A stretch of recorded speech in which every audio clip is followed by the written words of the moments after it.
அடிச்சு புடிச்சு எப்படியாவது ஜன்னலோர சீட்ல உட்காந்துக்கலான்னு பார்ப்போம்ல. ஏன்னு சொல்லுங்களேன். நம்மளை மீறி இயற்கையை நம்ம ரசிக்கிறோம். எப்படியாவது நிம்மதியா ஒரு ட்ராவல் அமைச்சிரணும்னு தான் அந்த ஜன்னலோர சீட்டுக்கு ஃப்ளைட் ஆகட்டும், பஸ் ஆகட்டும் உட்கார்றதே அதுக்காக தான். ஆனா சும்மா வெளியில சொல்றது என்னமோ நான் துபாய் போனேன், அங்க போனேன், இங்க போனேன்னு. 1 மாசம் கொண்டு போய் வெளியில விட்டாவே எல்லாம் செத்து போயிருவாங்க அந்த வெயில்ல. நம்ம ஊர்ல இல்லாததாங்க. இங்க பாருங்களேன். காலையில மார்கழி மாசத்து பனி, இந்த பறவைகளோட சவுண்டு, நோய் என்னங்க நோய். கிராமத்துல போய் வாழ்ந்தோம் அப்படின்னம்னா எல்லாமே பறந்து போயிரும். அவ்வளோ நிம்மதியா இருக்குது. இதுல என்ன விசேஷம்னா, இன்னும் பனி அதிகமாகும்னு சொல்றாங்க. அதுதான் பயமா இருக்கு.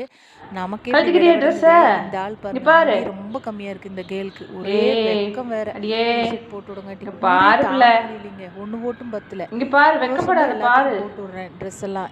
கீழே யோகா மேட் விரிச்சிருக்கிறேன். இருந்துமே நீ அதிகமா இருக்கிறதுனால என்னாச்சு? விடவிடான்னு நடுங்குறாங்க. ஆ? ஒரு சிலதுக்கெல்லாம் நிறைய முடி இருக்கு.